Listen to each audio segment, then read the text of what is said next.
প্রিয় শিক্ষার্থীবৃন্দ, ঢাকা সিটি কলেজের অনলাইন ক্লাসে সবাইকে স্বাগতম। তো আমাদের আজকের দশম অধ্যায় এবং এটাই আমাদের আজকে শেষ অধ্যায়।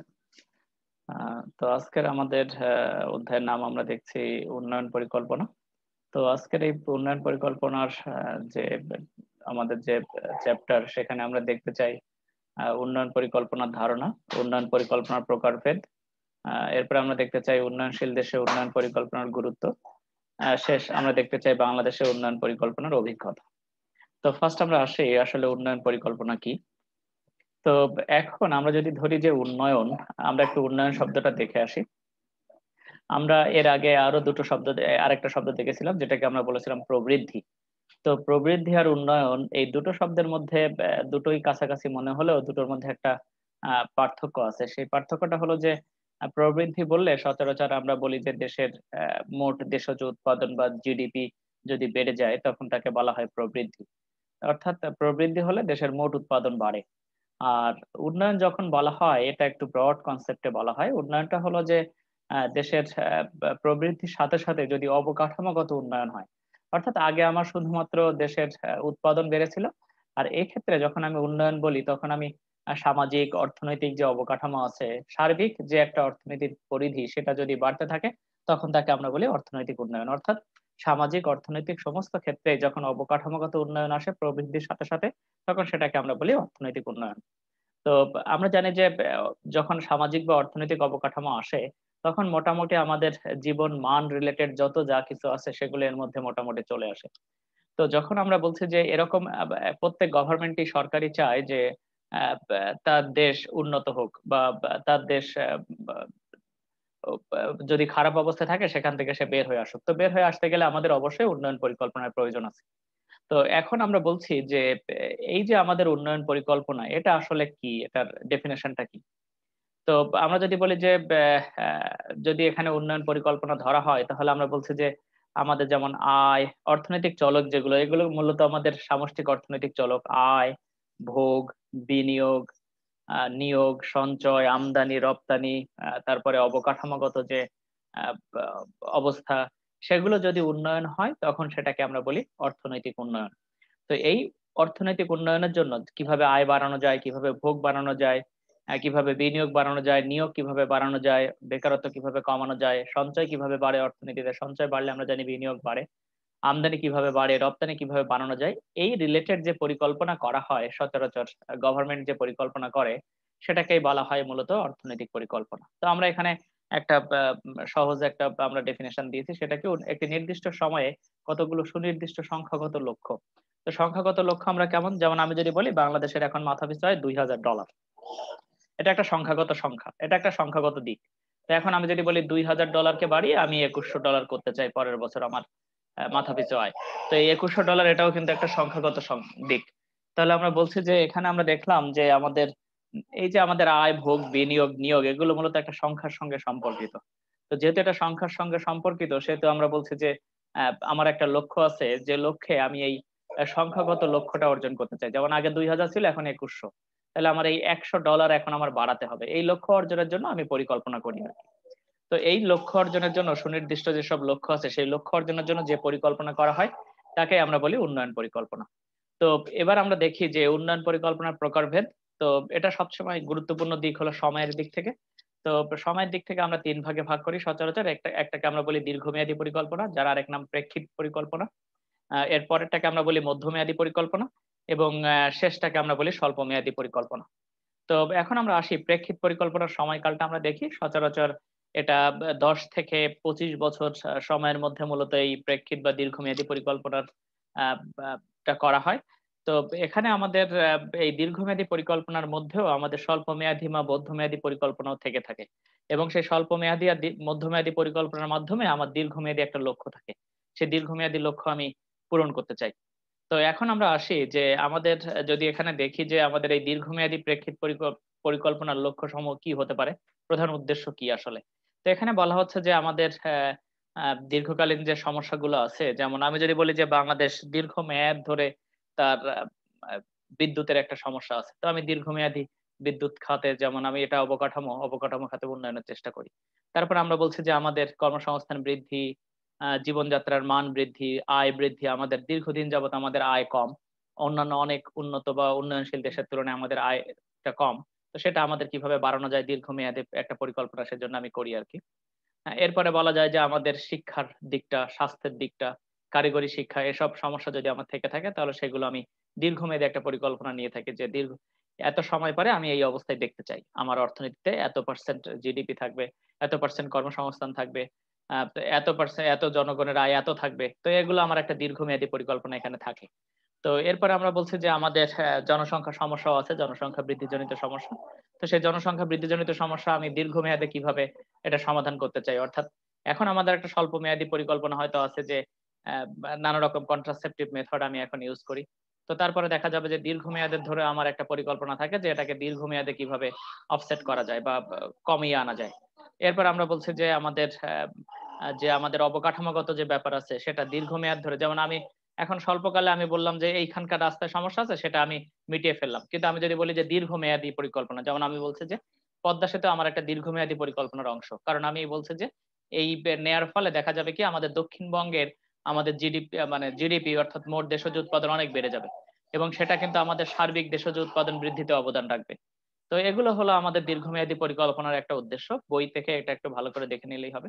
এখন আমি যদি বলি বাংলাদেশের গভর্নমেন্ট যে রূপ আ মানে বে দীর্ঘমেয়াদী পরিকল্পনা নিয়েছে সেটা আমরা জানি যে যেটাকে আমরা বলি রূপকল্প ২০২১, যেটাকে আমরা বলি যে বাংলাদেশ সরকার ১০ থেকে ২০২১ অর্থাৎ ১২ বছর ১০-১১ বছরের মতো সময়ের প্রেক্ষিত পরিকল্পনা প্রণয়ন করেছে। তো এক্ষেত্রে আমরা দেখি। তো এক্ষেত্রে আমরা আমাদের উদ্দেশ্যসমূহ কি আছে? যে ধর্মনিরপেক্ষ, উদার, প্রগতিশীল ও গণতান্ত্রিক রাষ্ট্র ব্যবস্থা গঠন। তারপরে আমরা বলছি দারিদ্র্য, বেকারত্ব, জনসংখ্যা বৃদ্ধির হার হ্রাস করা, এটা আমাদের টার্গেট। নিরাপদ খাদ্য নিরাপত্তা অর্থাৎ আমাদের যে খাদ্যের জানি আমরা যে এখন ভেজাল বা খাদ্যের যে দূষণ সেটা কিন্তু আমাদের নিরাপত্তা নিশ্চিতকরণের জন্য সরকারের এখানে দীর্ঘমেয়াদী পরিকল্পনা আছে। তারপরে আমরা বলছি স্বাস্থ্য, পুষ্টি সমস্যা যদি এটা আমাদের জানি যে আমাদের যত আমাদের দেশগুলো দরিদ্র হয় তত জানি আমাদের স্বাস্থ্য বা পুষ্টি মানও দুর্বল হয়। তো কিভাবে এই জনসংখ্যাকে স্বাস্থ্য পুষ্টির দিকটা নিশ্চিত করা যায়? সামাজিক নিরাপত্তা যেটাকে আমরা বলি, এবং এখানে আমাদের শিক্ষা ব্যবস্থা সেটা কি আগের মানধাতার আমলের? এটা কি যুগের সঙ্গে তাল মিলিয়ে চলতে পারে? তো এসব জায়গায় কিন্তু সরকার এগুলো নিয়ে কাজ করে। এরপর আমরা বলছি যে বিদ্যুৎ ও জ্বালানির পর্যাপ্ত সরবরাহ নিশ্চিতকরণ। যেমন আমরা যদি দেখি যে একটা সময় ছিল যে আমাদের বিদ্যুৎ ছিল কিন্তু সেটা বেশিরভাগ সময় থাকতো না। কিন্তু সেই সমস্যা থেকে কিন্তু আমরা অনেকটা এখন বের হয়ে এসেছি। এটা দীর্ঘমেয়াদী পরিকল্পনারই অংশ। এরপর আমরা বলছি যে আমাদের যে প্রাকৃতিক দুর্যোগ মানব সৃষ্ট এগুলোর যে সঙ্গে যে আমাদের মোকাবেলা এটা দীর্ঘমেয়াদে আমরা কিভাবে, যেটাকে আমরা বলি সাস্টেইনেবল, যেটা আমাদের টার্গেট অর্থাৎ যেটা টিকে থাকার জন্য যেটা সাস্টেইন করবে দীর্ঘদিন সেটা আমাদের কিভাবে সম্ভব সেটা মূলত দীর্ঘকালে দেখা হয়। এরপর আমরা বলছি পরিবেশ বান্ধব টেকসই উৎপাদন পদ্ধতি নির্বাচন।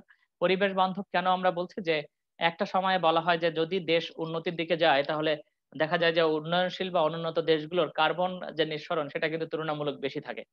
তো যদি কারণ কি? কারণ তাদের টেকনোলজি গুলো একটু ওল্ড হয়। তো যখন আমাদের নিউ টেকনোলজি আসে তখন দেখা যায় কি যে আমাদের পরিবেশ বান্ধব টেকনোলজি আসলে দেখা যায় যে কার্বন ইমিশনটা কমে যায়। অর্থাৎ কার্বন নির্গমনটা কমে যায়। তো এখন আমরা বলছি যে এই যে আমাদের পরিবেশ বান্ধব টেকসই উৎপাদন পদ্ধতি এটা কেন নির্বাচন করতে হবে? এখন হয়তো আমি স্বল্পকালে দেখছি যে আমার উৎপাদন বাড়ানো দরকার। আমি এইসব প্রযুক্তি নিয়ে কাজ করছি। কিন্তু দীর্ঘমেয়াদে কিন্তু আমাদের যেমন যদি গার্মেন্টস ফ্যাক্টরি গুলো দেখি সেখানে কিন্তু অনেকটা গ্রিন টেকনোলজি এখন ইউস হয়। অর্থাৎ সেগুলো কিন্তু পরিবেশ বান্ধব বলতে গেলে অনেকটা। তো এটা কিন্তু ধীরে, ধীরে এটা একদিনে আসেনি আরকি। এটা দীর্ঘমেয়াদী পরিকল্পনারই অংশ। যে আমি স্বল্পকালে এটা দিয়ে মেটাচ্ছি ঠিক আছে। কিন্তু দীর্ঘমেয়াদে কিন্তু এটাকে আমাকে আস্তে, আস্তে রিপ্লেস করতে হবে। এরপরে আমরা বলছি যে সুশাসন প্রতিষ্ঠা এটা আমাদের দীর্ঘমেয়াদী একটা টার্গেট। ডিজিটাল বাংলাদেশ, তথ্য প্রযুক্তি, মধ্যম আয়ের দেশে উন্নীতকরণ, জীবনযাত্রার মান উন্নয়নে এগুলো আমাদের উদ্দেশ্য। এরপরে আমরা বলছি যে মধ্যমেয়াদী পরিকল্পনা। তো এটাকে বলা হয় যে যে প্রেক্ষিত পরিকল্পনা থাকে এটা সচরাচর এর মধ্যেই মূলত আমাদের মধ্যমেয়াদী পরিকল্পনাগুলো থাকে। তো এই মধ্যমেয়াদী পরিকল্পনাগুলো সচরাচর আমাদের আ এর ব সময় দেখা যায় যে ১ বছর অপেক্ষা বেশি এবং ৫ বছর অপেক্ষা কম। মূলত এই মধ্যমেয়াদী পরিকল্পনাগুলোর মেয়াদ এরকমই থাকে। তো আমাদের যে পঞ্চবার্ষিকী পরিকল্পনা বা দ্বিবার্ষিকী পরিকল্পনা এগুলো মূলত আমাদের মধ্যমেয়াদী পরিকল্পনারই অংশ। বাংলাদেশে এখন আমাদের ৭ম পঞ্চবার্ষিকী পরিকল্পনা পর্যন্ত আমরা গেছি আরকি। তো ১৯৭৩ সালে আমাদের ১ম পরিকল্পনা গ্রহণ করা হয়, উন্নয়ন পরিকল্পনা। তো তারপর থেকে আজ পর্যন্ত আমাদের ৭ টা পঞ্চবার্ষিকী পরিকল্পনা গ্রহণ করা হয়েছে। এর মধ্যে আরেকটা আমাদের দ্বিবার্ষিকী পরিকল্পনা ছিল, সেটা আমরা আসবো। তো মধ্যমেয়াদী পরিকল্পনার আমাদের উদ্দেশ্য কি? যে স্বল্পমেয়াদী পরিকল্পনার যেসব ত্রুটি বিচ্যুতি থাকে যেমন স্বল্পমেয়াদী পরিকল্পনা যখন নেওয়া হয় সেগুলো দেখা যায় যে খুব কম সময়ের জন্য হয় এবং এখানে বেশিরভাগ কাজই অসমাপ্ত থেকে যায় এবং বলা হয় যে এইসব কাজগুলো কেন অসমাপ্ত থাকলো। তো সেই সব যে ত্রুটি বিচ্যুতি থাকে সেগুলো আমাদের দূর করার চেষ্টা করা হয় মধ্যমেয়াদে। যে আমি কিছুটা সময় তো এখন পাচ্ছি মধ্যমেয়াদে। ফলে ওই সময়ের মধ্যে আমার এই সমস্যাগুলো থেকে আমার বের হয়ে আসার চেষ্টা থাকে। তারপরে এটাকে আমি বলছি যে দীর্ঘমেয়াদী যে পরিকল্পনাগুলো নেওয়া হয়েছে সেগুলো ঠিকভাবে বাস্তবায়ন হচ্ছে কিনা। সেগুলো আমি যে অবজার্ভ করি, অনুধাবন করার চেষ্টা করা হয় সেগুলো কিন্তু বা মূল্যায়ন করার চেষ্টা করা হয় সেগুলো কিন্তু মধ্যমেয়াদী দেখেই করা হয়। এরপরে আমরা বলছি যে দীর্ঘমেয়াদী পরিকল্পনার অনিশ্চয়তা দূরীকরণ অর্থাৎ যখন দীর্ঘমেয়াদ ধরে চলতে থাকে তখন একটা স্লাগিশ ভাব চলে আসে যে হচ্ছে হবে এরকম আরকি। তো দেখা যায় যে সেই ভাবটা যাতে না আসে সেগুলো কিন্তু এই মধ্যমেয়াদী পরিকল্পনার মাধ্যমেই মূলত করা হয় যে এত দূরে এত বেশি আমার জিডিপি বাড়াতে হবে, ওহ! এটা কিভাবে পসিবল? তো যখন এরকম মনে হয় তখন দেখা যায় কি আমার ছোট, ছোট করে ভাগ করে নেয়া। সেই ভাগটাকেই মূলত আমাদের মধ্যমেয়াদী পরিকল্পনা। তো মধ্যমেয়াদী পরিকল্পনা যখন আমি নিচ্ছি তখন কিন্তু এই যে অনিশ্চয়তাটা থাকে এটা কিন্তু তখন আর থাকে না। তো এরপরে আমরা বলছি যে দেশীয় বৈদেশিক সম্পদের সুষ্ঠু ব্যবহার আমরা এখানে নিশ্চিত করতে চাই মধ্যমেয়াদী পরিকল্পনায়। তো এরপরে আমরা আসি স্বল্পমেয়াদী পরিকল্পনা। তো স্বল্পমেয়াদী পরিকল্পনা সচরাচর আমাদের ১ বছর পর্যন্ত হয়ে থাকে। তো যেটা আমরা বলি যে সরকার আমাদের যে বাজেট দেয় প্রত্যেক বছর, বছর সেটা মূলত আমাদের দেখা যায় যে স্বল্পমেয়াদী একটা পরিকল্পনারই অংশ। তো এই স্বল্পমেয়াদী পরিকল্পনা আমাদের লিড দেয় মধ্যমেয়াদী, আবার মধ্যমেয়াদী আমাদের লিড দেয় দীর্ঘমেয়াদী। অর্থাৎ একটার সঙ্গে আরেকটা রিলেটেড। তো সরকার আমরা জানি যে আমাদের বাজেট থাকে বিভিন্ন রকম উন্নয়ন কাজের জন্য। তো সেই বাজেটগুলো মূলত এখানে বাস্তবায়নের চেষ্টা করা হয়। এবং এই শুধু যে আমাদের স্বল্পমেয়াদী পরিকল্পনার যে এই বাজেটটা পূরণ করার চেষ্টা করা হয় বাজেট দিয়ে তা কিন্তু না। এখানে আমাদের দীর্ঘমেয়াদী উদ্দেশ্যও কিন্তু এই স্বল্পমেয়াদী যে আমরা যে অর্থায়নের চিন্তা করি সেখান থেকেও কিন্তু আমাদের দীর্ঘমেয়াদী অর্থায়নের চিন্তাও করা হয়। যে অর্থায়ন আমাদের কোত্থেকে হবে। আমরা যে বাজেট করি সেটা মূলত আমাদের স্বল্পমেয়াদী একটা টার্গেট থাকে। কিন্তু সেই বাজেটের মধ্যে কিন্তু মধ্যমেয়াদী এবং দীর্ঘমেয়াদী পরিকল্পনার জন্য অর্থায়নের ব্যবস্থা থাকে। তো এরপরে আমরা বলছি যে এখানে আমাদের জানি যে আমরা দেখা যায় যে আমাদের এই যে আমাদের যদি স্বল্পমেয়াদী ধরা হয় অর্থাৎ সরকারের বাজেটের দিকে আমরা দেখি তাহলে মূলত এখানে কি, কি করা হয়? আমরা জানি যে এখানে সরকার আমাদের যেসব রাস্তাঘাট, কালভার্ট, ব্রিজ এগুলো বানায়, অবকাঠামো উন্নয়ন করে। তারপরে আমরা জানি যে এখানে আমাদের জানি যে সব কাজই বছর, বছর হয় না। তো ১ বছর শেষ না হলেও অন্য বছর আমাদের যায় আরকি। বাংলাদেশে আমরা জানি যে আমাদের কাজের যে শেষ করার টেনডেন্সি সেটা সব ক্ষেত্রেই যে একেবারে পারফেক্ট হয় তা না। অনেক ক্ষেত্রে দেখা যায় এটা অনেকটা স্লো কাজ করছে এখানে আরকি। তুলনামূলকভাবে। দেখা যায় যে অন্যান্য দেশের সাথে যদি আমরা কম্পেয়ার করি তাহলে দেখা যায় যে বাংলাদেশের কাজ শেষ করার রেট মানে সময়ের ব্যবধানটা অন্যান্য দেশের চাইতে বাংলাদেশের সেম প্রজেক্টে যদি আমরা চিন্তা করি তাহলে দেখা যায় তুলনামূলক একটু বেশি। গড়ে আরকি। তো এখানে আমরা বলছি যে স্বল্পমেয়াদী পরিকল্পনা নিচ্ছি আমি। কারণ আমার একটা টার্গেট আছে দীর্ঘমেয়াদী বা মধ্যমেয়াদী পরিকল্পনা। তো সেটা যাতে ঠিকভাবে থাকে সেটার জন্য আমাকে স্বল্পমেয়াদী পরিকল্পনা নিতে হয়। যাতে অনিশ্চয়তা সেখানে না আসে। তো এখানে বলা হয় যে এখানে বেশিরভাগই দেখা যায় যে আমাদের সামাজিক নিরাপত্তা, শিক্ষা, স্বাস্থ্য এসব খাতে কিন্তু আমাদের নির্দিষ্ট বরাদ্দ থাকে। তো এরপরে আমরা বলছি কি যে স্বল্পমেয়াদী সুবিধা কি, কি আছে? যে আমি একটা বছরের জন্য আমার কি লক্ষ্য অর্জন করতে হবে সেটা কিন্তু আমি জানি। তো সেক্ষেত্রে আমার সুবিধা কি যে এই সময়ের মধ্যে আমাকে টার্গেট দেয়া আছে, এই লক্ষ্য অর্জন করতে হবে। তো এটা আমার সুবিধা দিক একটা যে আমার বাজেট দেয়া আছে এই সময় আমাকে এই কাজ করতে হবে। তারপরে আমরা বলছি যে এটা যেহেতু ১ বছরের জন্য এটাকে বলা হয় যে নিখুঁতভাবে এটা করা যায়। উন্নয়নের লক্ষ্যমাত্রা অর্জন করা সম্ভব। অধিকতর প্রয়োজনীয় সমস্যাকে গুরুত্ব দেওয়া সম্ভব যে সাথে, সাথে আমার এটা প্রয়োজন। এটা কিন্তু দীর্ঘমেয়াদী না যে হঠাৎ করে একটা সমস্যা আসলো সেটা কিন্তু আমার দীর্ঘমেয়াদী পরিকল্পনার অংশ না। হঠাৎ করে এসছে। সেটা আমার স্বল্প মেয়াদ থেকে সেই সমস্যা আমি এখন যেমন এখন হঠাৎ করে আমাদের COVID-19 যে করোনা ভাইরাসের পরিস্থিতি সেটা সৃষ্টি হয়েছে। তো এটা কিন্তু দীর্ঘমেয়াদী পরিকল্পনার মাধ্যমে বলা হয়নি যে এইরকম প্রাকৃতিক দুর্যোগ আসলে আমি এভাবে মোকাবেলা করব। কিন্তু স্বল্পকালে কিন্তু আমার এর জন্য একটা অর্থায়ন বা বাজেট করতে হয়েছে। তো এটা কিন্তু আমি স্বল্পকাল থেকে এটা পেয়েছি মূলত। স্বল্পকালের থেকেই মূলত এই অর্থায়নটা এসছে। তো আমরা এখন এর পরেরটায় আসি। এগুলো একটু নিজেরা পড়ে নিলেই হবে বই থেকে। উন্নয়নশীল দেশে উন্নয়ন পরিকল্পনার গুরুত্ব আমরা একটু দ্রুত যাই। জনসংখ্যাকে জনশক্তিতে রূপান্তর। কারণ তাহলে এখানে ট্রেনিং আর এডুকেশন লাগবে। তাহলে এখানে পরেরটাই দেয়া আছে কারিগরি শিক্ষা ও প্রশিক্ষণ। এখানে একটা দন্তস্ব বেশি হয়ে গেছে। আমাদের মূলধন গঠন। তো মূলধন গঠনটা আমাদের কেন প্রয়োজন? মূলধন গঠনটা জানি মূলধন গঠন কোত্থেকে আসে? আমরা জানি অর্থনীতিতে যদি সঞ্চয় বা আয় বাড়ে বা সঞ্চয় বাড়ে তাহলে সেখান থেকে আমাদের মূলধন গঠন হয়। মূলধন গঠন হলে বিনিয়োগ বাড়ে, বিনিয়োগ বাড়লে অর্থনীতিতে সার্বিকভাবে আমাদের কর্মসংস্থান বাড়ে, আয় বাড়ে, বেকারত্ব কমে। এরপর আমরা বলছি সম্পদের কাম্য ব্যবহার অর্থাৎ সম্পদকে কিভাবে পুরোপুরি ব্যবহার করা যায়। অর্থাৎ আমি আমার যে সম্পদ আছে সেই সম্পদকে আমি পুরোপুরি ব্যবহার করতে চাই। তো সেই ব্যবহারের জন্য আমাকে উন্নয়ন পরিকল্পনার প্রয়োজন আছে। যেমন আমি বলছি যে পদ্মা সেতু সরকার নির্মাণ করেছে। নির্মাণ করছে। তার অর্থ কি?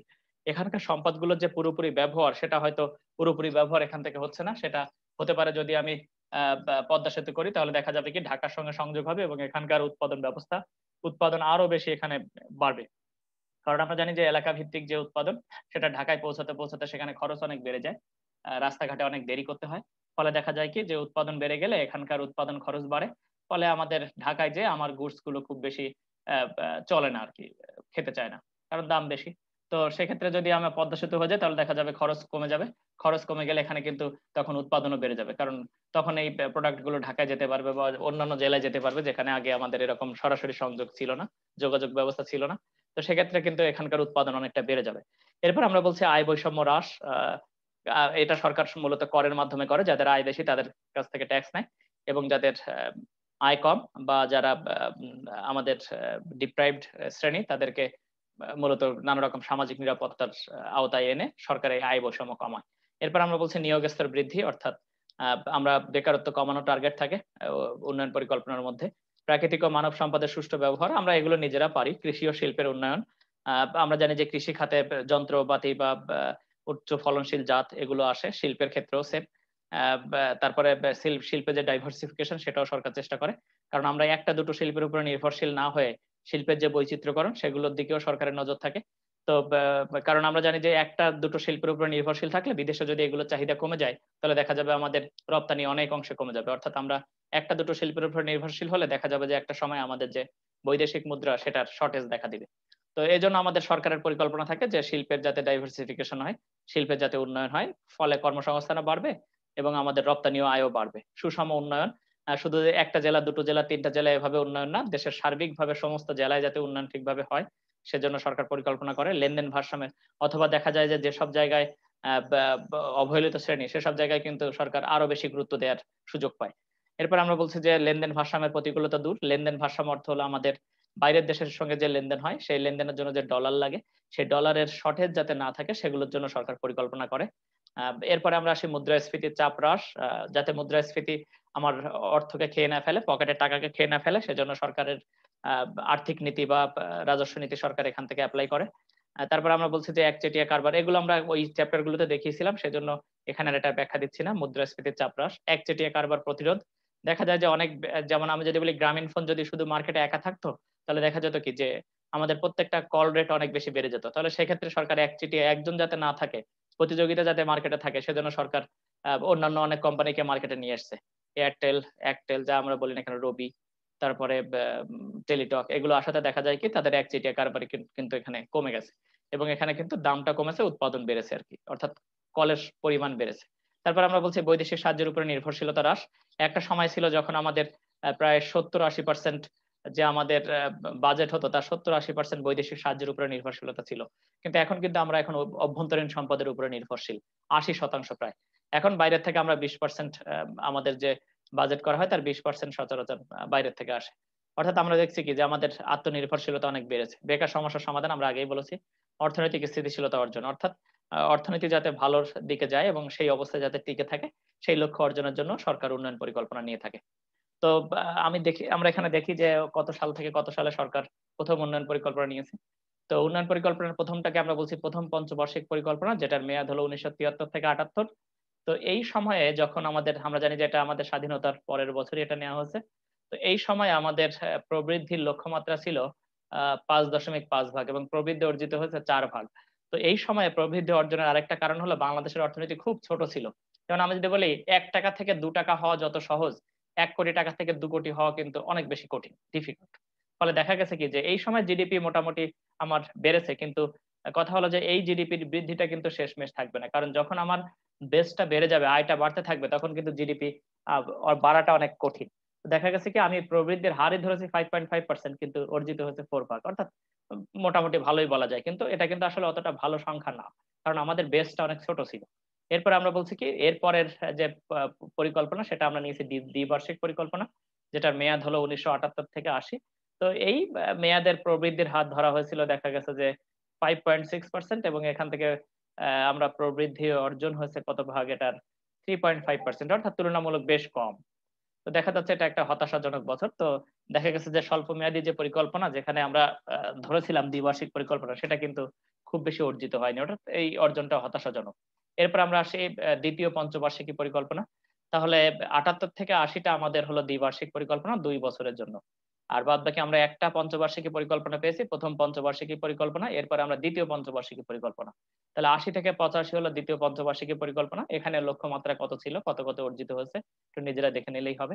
এরপরে আমাদের তৃতীয় পঞ্চবার্ষিকী পরিকল্পনার মেয়াদকাল ছিল 1985 থেকে 90, চতুর্থটা আমাদের 90 থেকে 95, পঞ্চম পঞ্চবার্ষিকী পরিকল্পনার মেয়াদ আমাদের 1997 থেকে 2002 সাল, যেখানে প্রবৃদ্ধি ধরা হয়েছে আমাদের 7 ভাগ, অর্জিত হয় 5.2 ভাগ। অর্থাৎ আমরা বলছি যে 1990 এর পরের থেকে আমাদের প্রবৃদ্ধিটা মূলত 3.3 এর ঘর ছাড়িয়েছে আর কি, এটা 4 ভাগে উন্নীত হয়েছে আর কি, 4%।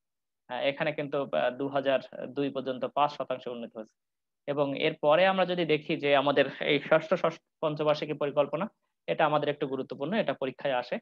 তো ষষ্ঠ পঞ্চবার্ষিকী পরিকল্পনা আমাদের উদ্দেশ্যগুলো কি কি ছিল, যে এখানে আমাদের উদ্দেশ্য আছে হলো দারিদ্র্য দূরীকরণ, আয় বৈষম্য দূরীকরণ, ন্যায্যতা ও ন্যায় বিচার প্রতিষ্ঠা, আহ, তারপরে আমরা বেকারত্ব হ্রাস, ম্যানুফ্যাকচারিং যেটাকে আমরা বলি শিল্প খাত ও সেবা খাতের সম্প্রসারণ, প্রাথমিক শিক্ষা শতভাগ নিশ্চিত করা, অর্থাৎ আমরা জানি যে আমাদের যে ইনিশিয়াল এডুকেশন সেটা যাতে সবাই পায়, একেবারে যে চাইল্ড এডুকেশন যেটাকে আমরা বলি, অর্থাৎ প্রাথমিক শিক্ষা সেটা শতভাগ নিশ্চিত করা, এটা টার্গেট। কর্মমুখী আর প্রযুক্তি নির্ভর শিক্ষা, মানব সম্পদ উন্নয়নের, এটা আমাদের টার্গেট। তারপরে মাঝারি শিল্প, ক্ষুদ্র গ্রামীণ শিল্পের বিকাশ, এটা মূলত মেইন টার্গেট, কারণ আমরা আগেই বলেছিলাম যে শিল্প অধ্যায়ে যে আমাদের ক্ষুদ্র শিল্প বা মাঝারি শিল্প যদি ডেভেলপ করে তাহলে দেখা যাবে যে অর্থনীতিতে আমাদের অবদানটা, কন্ট্রিবিউশনটা অনেক বেড়ে যাবে, কারণ এখানে আমাদের পুঁজিও কম লাগে, শিক্ষাও অত বেশি লাগে না। ফলে দেখা যাবে কি যে আমাদের অর্ধশিক্ষিত বা তুলনামূলক কম শিক্ষিত যে জনগোষ্ঠী আছে তাদের মাঝে যদি এই ক্ষুদ্র বা মাইক্রো শিল্পগুলো গড়ে ওঠে তাহলে দেখা যাবে যে অর্থনীতি অনেক বেশি ডেভেলপ করবে। তারপর আমরা বলছি নিরাপদ খাদ্য নিরাপত্তা, নিরাপদ খাদ্য বা খাদ্য নিরাপত্তা নিশ্চিতকরণ, এটা আমাদের এটা আমাদের টার্গেট গুলোরই অংশ, কারণ পুষ্টিমান বা আমাদের স্বাস্থ্যগত দিক এটার সঙ্গে জড়িত। তো স্বাস্থ্য যত বেটার হয় আমরা জানি যে আমাদের কর্মক্ষমতা বাড়ে, তো কর্মক্ষমতা যদি বাড়ে তাহলে আমাদের উৎপাদন বাড়ে অর্থনীতিতে সার্বিকভাবে। তো এরপর আমরা বলছি আয় ও সম্পদের সুষম ন্যায্য বন্টন, অর্থাৎ ধনী গরিবের ব্যবধান যাতে কমে, ধনী গরিবের ব্যবধান কমলে আমরা জানি যে অর্থনীতিতে কল্যাণ বেড়ে যায়। তো সেই কল্যাণ বাড়লে আমরা সেটাকে কল্যাণ রাষ্ট্রের দিকেও বলতে পারি আর কি। তো সব প্রত্যেকটা গভর্নমেন্টের টার্গেট থাকে অর্থনীতিতে কল্যাণ নিশ্চিত করা। তো এরপরে আমরা আসছি যে কৃষির উৎপাদনশীলতা বৃদ্ধি, কৃষি বহুমুখীকরণ, যান্ত্রিকীকরণ, বাণিজ্যিকীকরণ, যাই বলি না কেন, অর্থাৎ কৃষিতে জানি যে যদি আমাদের বেসরকারি খাতগুলো আসে তাহলে এখন যা উৎপাদন তার চাইতে উৎপাদন অনেক বেশি বাড়বে। তারপরে আমাদের জনসংখ্যা বৃদ্ধির হার এটা কমিয়ে নিয়ে আসা, অভ্যন্তরীণ সম্পদের পরিমাণ বৃদ্ধি করা, পরনির্ভরশীলতা হ্রাস করা, সুশাসন নিশ্চিতকরণ, তো এগুলো জলবায়ু পরিবর্তন জনিত যে সমস্যা সেগুলো থেকে বের হয়ে আসা, আর তথ্য প্রযুক্তির বিকাশ সাধন করা। তো এখানে আমাদের লক্ষ্যমাত্রা, প্রধান লক্ষ্যমাত্রা কি কি আছে, বিনিয়োগ ও সঞ্চয়, সেটা কত পার্সেন্ট থেকে কত পার্সেন্ট এটা একটু নিজেরা দেখে নিলে হবে। জিডিপি বৃদ্ধি, দারিদ্র্যের হার হ্রাস, কর্মসংস্থান বৃদ্ধি। তো কর্মসংস্থান আমাদের 2000 দেখি আমরা এখানে 14-15 সালে আমাদের শিল্পে কর্মসংস্থান আছে এখানে 25%, 2021 সালে সেটা 30 ভাগে উন্নীত করেন, অর্থাৎ শিল্প খাতকে সরকার গুরুত্ব দিচ্ছে অত্যধিক। বর্তমানে এ হার আছে 17.6, অর্থাৎ 2021 সালে আমাদের টার্গেট হলো 15 সালের মধ্যে 25% আর 21 সালের মধ্যে এটা 30% উন্নীত করা, এটা সরকারের টার্গেট। 30 ভাগ জনগণ শিল্পে কাজ করবে, শিল্পে কাজ করলে রিটার্ন বেশি হয় আমরা জানি। পানি ও স্যানিটেশন, অর্থাৎ স্বাস্থ্যগত দিক, স্বাস্থ্যসম্মত পায়খানা যেটাকে আমরা বলি, এটার সঙ্গে আমাদের রোগ জড়িত, নানা ধরনের রোগ শোক এটার সঙ্গে জড়িত থাকে। ফলে স্যানিটেশন ব্যবস্থা যত ভালো হবে তত আমাদের স্বাস্থ্যগত দিকটা উন্নত হবে। মানব সম্পদ উন্নয়ন, এটার ইন্ডেক্সে কত আছে এখানে একটু নিজেরা দেখে নিলে হবে। বিদ্যুৎ ও জ্বালানি খাত, আমরা জানি এখন বাংলাদেশ বিদ্যুৎ ও জ্বালানি খাতে অনেকটাই ভালো করছে, এবং আমাদের বিদ্যুতের যে শর্টেজ সেটা কিন্তু এখন আর নেই বললেই চলে। লিঙ্গ সমতা, অর্থাৎ নারী পুরুষের সমতা, এটা টার্গেট। তথ্য প্রযুক্তি খাতে আমাদের ব্যবহারকারী এখন দেয়া আছে 14-15 পর্যন্ত 15 ভাগ, আর 2021 সালে এটা 20-এ উন্নীত করার টার্গেট। খাদ্য নিরাপত্তার দিকটা আমরা বলছি সেটা আহ, সরকার কিভাবে নিরাপত্তা নিশ্চিত করবে এখানে একটু নিজেরা দেখে নিলে হবে। সামাজিক নিরাপত্তা, অর্থাৎ আমরা যে সমাজের দরিদ্র, পিছিয়ে পড়া, বেকার, বয়স্ক, বিধবা শ্রেণী, মূলত তাদেরকে গুরুত্ব দেওয়া হয়, এদের জন্য সরকারের একটা পরিকল্পনা আছে। জানি যে আমাদের সামাজিক নিরাপত্তা খাতে সরকারের এখন প্রচুর ব্যয় হয়। পরিবেশ উন্নয়ন, অর্থাৎ আমরা জানি যে আমাদের পরিবেশ যত উন্নয়ন হবে তত কার্বন ডাই অক্সাইডের পরিমাণ কমবে, অক্সিজেনের পরিমাণ বাড়বে। তো আমাদের যে প্রাকৃতিক দুর্যোগ, খরা, বন্যা, এগুলো থেকে আমরা রেহাই পাওয়ার একটা সুযোগ তৈরি হবে। তো সেক্ষেত্রে পরিবেশ উন্নয়নের পেছনে সরকারের টার্গেট আছে ষষ্ঠ পঞ্চবার্ষিকী পরিকল্পনা। এখন আমরা এটার মূল্যায়নে দেখছি সাফল্য। সাফল্যে আমরা বলছি যে এখানে মূল্যস্ফীতি যা ধরা হয়েছিল সেটা লক্ষ্যমাত্রা যা ছিল সেটা অর্জিত হয়েছে, 6% ধরা হয়েছিল, অর্থাৎ আহ, জিনিসপত্রের দাম 6% করে বাড়বে, এটা লক্ষ্যমাত্রা ঠিক আছে। বিদ্যুৎ উৎপাদনের সক্ষমতা আমাদের 8,000 মেগাওয়াট বৃদ্ধির লক্ষ্য ছিল, অর্জিত হচ্ছে। জাতীয় আয় ও মাথাপিছু আয় বেড়েছে। লক্ষ্যমাত্রা অর্জিত হয়নি কোথায়? যে আমাদের জিডিপি প্রবৃদ্ধির হার ধরা হয়েছিল 8%, অর্জিত হয়েছে 6.6%, যেটা যথেষ্ট প্রমিসিং, খারাপ না। কর্মসংস্থানের লক্ষ্য আমাদের ছিল 1,04,00,000, অর্জিত হচ্ছে 62 লাখ, অনেক কম তুলনামূলক। তো এগুলো একটু নিজেরা দেখে নিলে হবে। শিক্ষা খাতে বরাদ্দ বাড়ানোর প্রতিশ্রুতি ছিল, সেটা অর্জিত হয়েছে কিনা, হয়নি সেটা। এরপরে আমরা বলছি যে নারী প্রতিনিধিত্ব থাকবে 33%, অর্জিত হয়েছে 25%। যে আমাদের যে জলবায়ু পরিবর্তনের জন্য বনাঞ্চল বাড়ানোর কথা ছিল, সেটা অতটা বাড়েনি, সেটা বাস্তবায়ন হয়নি। তো এটা একটু নিজেরা দেখে নিলে হবে যে ষষ্ঠ পঞ্চবার্ষিকী পরিকল্পনার অভিজ্ঞতাটা কেমন। তো এখানে আমাদের ব্রড কোশ্চেন আসবে মূলত ষষ্ঠ আর সপ্তম পঞ্চবার্ষিকী পরিকল্পনা থেকে। তো এখানে আমাদের ফাইনালে আমরা দেখি যে এই ষষ্ঠ পঞ্চবার্ষিকী পরিকল্পনা থেকেই মূলত আমাদের কোশ্চেন থাকে। তো এখানে এই সংখ্যাগুলো একটু মনে রাখতে হবে, এবং এখানে আমাদের উদ্দেশ্য কি কি দেখলাম, লক্ষ্য কি কি দেখলাম, এবং আমাদের বাস্তবায়নের ধরন কেমন দেখলাম, সেটা একটু নিজেরা দেখে নিলেই মূলত এই কোশ্চেনটা আনসার করা যাবে।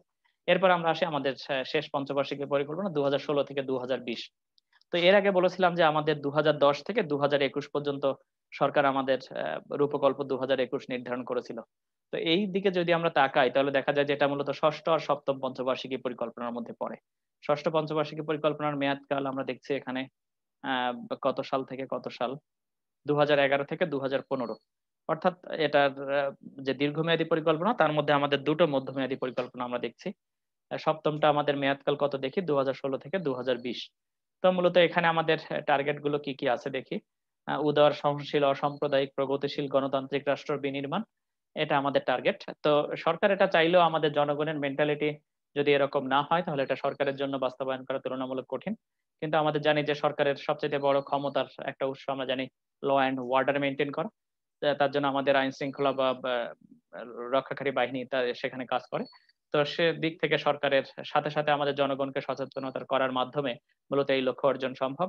এরপর আমরা বলছি টেকসই, এবং আমাদের পাঠ্যসূচিতে এই অসাম্প্রদায়িক চেতনা বা প্রগতিশীল ধ্যান ধারণা বা গণতান্ত্রিক রাষ্ট্র, এটা যদি কিভাবে বিনির্মাণ হবে সেই সম্পর্কে নির্দেশনা থাকার মাধ্যমেও, সচেতনতা করার মাধ্যমেও এটা অর্জন করা সম্ভব।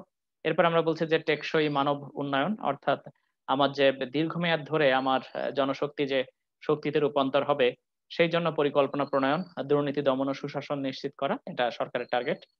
জনসংখ্যার বৃদ্ধি হ্রাস, অর্থাৎ জনসংখ্যার বৃদ্ধি যে পরিমাণে আছে আমাদের সেটাকে কমিয়ে নিয়ে আসা, কারণ আমরা জানি যে আমাদের ওভার পপুলেটেড কান্ট্রি। নেক্সট আমরা আসি যে কারণ জনসংখ্যা যত কম হয় আমরা জানি যে যদি তাদেরকে সম্পদে রূপান্তর করা যায় তাহলে তাদেরকে যে পরিমাণ সুবিধা প্রত্যাশা বা সুবিধা তারা পেতে পারে, অধিক জনসংখ্যার জন্য সেটা ম্যানেজমেন্ট সরকারের পক্ষে অনেক ক্ষেত্রে কঠিন হয়ে যায়। তারপর আমরা দেখি যে অনুকূল শিল্পায়ন ও বাণিজ্য নীতি ব্যবস্থার উন্নতকরণ। তো অনুকূল শিল্পায়ন বললে শিল্পের ক্ষেত্রে নানা রকমের ট্যাক্স সুবিধা, অর্থাৎ কর সুবিধা, তারপরে নিরবিচ্ছিন্ন বিদ্যুৎ বা জ্বালানি সুবিধা, অবকাঠামোগত সুবিধা, এগুলো যাতে নিশ্চিত হয় সেগুলো আমরা দেখছি যে সরকার এর জন্য 100টি অর্থনৈতিক অঞ্চল গড়ে তোলার চিন্তা করছে। এবং এখানে আমরা বলছি যে এই অঞ্চলগুলোতে এই সব সুবিধা, অর্থাৎ কর, ট্যাক্স হলিডে যেটাকে আমরা বলি, কর সুবিধা, অর্থাৎ সেখানে যদি কেউ উৎপাদন করে তাহলে তাদের কাছ থেকে নির্দিষ্ট হারে কর নেওয়া হবে না, আবার ভর্তুকিও দেওয়া হবে। এইসব ব্যবস্থার মাধ্যমে দেখা যায় যে এরকম শিল্পায়নের পরিবেশ সৃষ্টি করতে পারে সরকার। এরপর আমরা বলছি বাণিজ্য নীতি ব্যবস্থার উন্নতকরণ। তো বাণিজ্য নীতি বললে সচরাচর যেটা আসে সেটা হলো আমাদের আমদানি রপ্তানির সঙ্গে রিলেটেড। তো এই ক্ষেত্রে যদি আমরা বলি যে শুল্ক বা এগুলো যদি কমিয়ে দেওয়া হয় তাহলে কিন্তু আমদানি রপ্তানি বাড়ে। তো এই ব্যবস্থাগুলো কিভাবে উন্নত করা যায় সেগুলো সরকারের সপ্তম পঞ্চবার্ষিকী পরিকল্পনার একটা উদ্দেশ্যের মধ্যে আছে।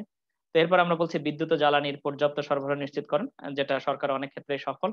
তো এরপর আমরা আসি যে অবকাঠামোগত সুবিধার সম্প্রসারণ।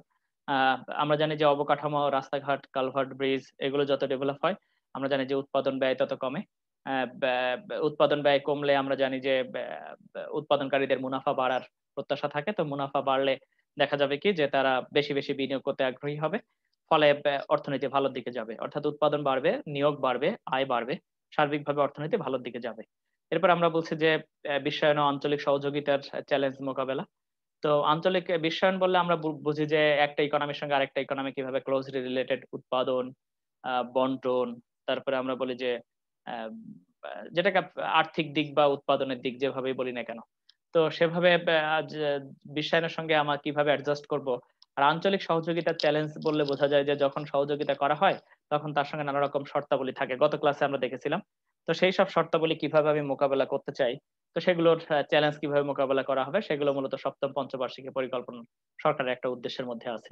তো এরপর আমরা আসি যে খাদ্য নিরাপত্তা অর্জন ও জীবনমানের প্রভূত উন্নয়ন, অর্থাৎ খাদ্যের দিক থেকে যে আমরা বলেছিলাম পুষ্টিগত দিক, খাদ্যের যে আমাদের নানা রকমের আ যে দিকগুলো ছিল আরকি, সেগুলো যাতে ঠিকভাবে অর্জন করা যায়। অর্থাৎ জনগণ যাতে খাদ্যের যে নিরাপত্তা বা নিশ্চয়তা সেটা যাতে তারা পায় এবং তাদের ক্রয়যোগ্যতা বা এটা যাতে থাকে, সেগুলো কিভাবে তাদের জীবনমান উন্নয়ন করা যায় খাদ্যের দিক থেকে, সেটা কিন্তু সরকারের একটা মেইন টার্গেট। এবং খাদ্যের চাহিদা পূরণ হলেই জানি যে আমরা মানুষের বিলাসিতার দিকটা যায় আরকি। তখন সেক্ষেত্রে দেখা যাবে কি বিলাসিতার দিক যত যাবে তত তো আমাদের জীবনমানও বাড়ে। তো এই দিকগুলো যাতে ডেভেলপ করে সেজন্য কিন্তু সরকারের এটা একটা টার্গেটের মধ্যে আছে যে কিভাবে এগুলোকে ডেভেলপ করা যায়। এরপরে আমরা বলছি পরিবেশ বান্ধব উন্নয়ন নীতি অনুসরণ। অর্থাৎ আমি শিল্প কলকারখানা এগুলো স্থাপন করতে চাই যাতে পরিবেশে এমনভাবে করতে চাই যাতে পরিবেশে এরা কার্বন ডাই অক্সাইড কম ছাড়ে এবং বা পরিবেশ যাতে দূষণ না হয়। এরপর আমরা বলছি যে বিচক্ষণ, আস্থাশীল সামষ্টিক অর্থনৈতিক নীতি আ প্র পদ্ধতি প্রবর্তন। সামষ্টিক অর্থনৈতিক নীতি আমরা জানি যে আর্থিক নীতি এবং রাজস্ব নীতি দুটোর মাধ্যমে করা হয়। অর্থ সরবরাহ বাড়ানো কমানোর মাধ্যমে আর্থিক নীতি করা হয়। এখন আমরা জানি যে বিনিয়োগ বান্ধব নীতি এখন সরকার করতে চেয়েছে। কারণ আমরা জানি যে ব্যাংকে টাকা রাখলে তার ইন্টারেস্ট রেট অনেক কম। তো ইন্টারেস্ট রেট কম হলে বিনিয়োগকারীরা বেশি আ বা বা বেশি সেখান থেকে টাকা পাবে। তো টাকা নিতে পারবে বা লিকুইড ফান্ড তাদের ফান্ড ক্রাইসিস হবে না। ফলে দেখা যাবে কি অর্থনীতিতে বিনিয়োগ বাড়ার একটা চান্স থাকে। তো এরকম নীতি নেয়ার ফলে দেখা যায় যে অর্থনীতিতে বিনিয়োগ বাড়ে আরকি। তো আমরা জানি না যে আমাদের বিনিয়োগটা বাড়ছে কিনা। তো সেক্ষেত্রে বলছে যে এই নীতিগুলোর নেয়ার ফলে বিনিয়োগ বাড়লে অর্থনীতিতে উৎপাদন বা আয় এবং নিয়োগ বাড়ে আরকি।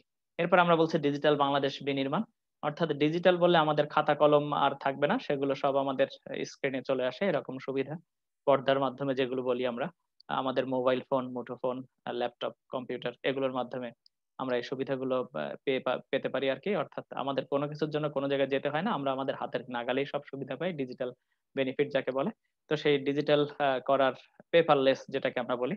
তাহলে সেই ডিজিটাল ব্যবস্থা বিনির্মাণ হলে আমরা জানি যে আমাদের আ সার্বিক যে আমাদের জীবনমান সেটাও কিন্তু চেঞ্জ হবে।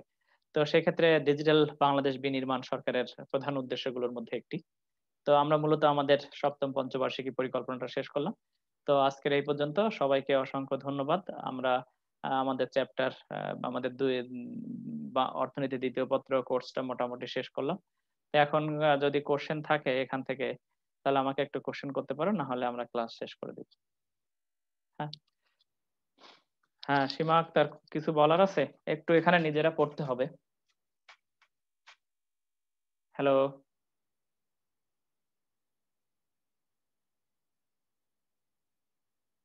আমার মনে হয় তার কোনো কোয়েশ্চেন নেই। তো আমরা এখানে আমাদের ক্লাস শেষ করে দিচ্ছি। সবাইকে ধন্যবাদ।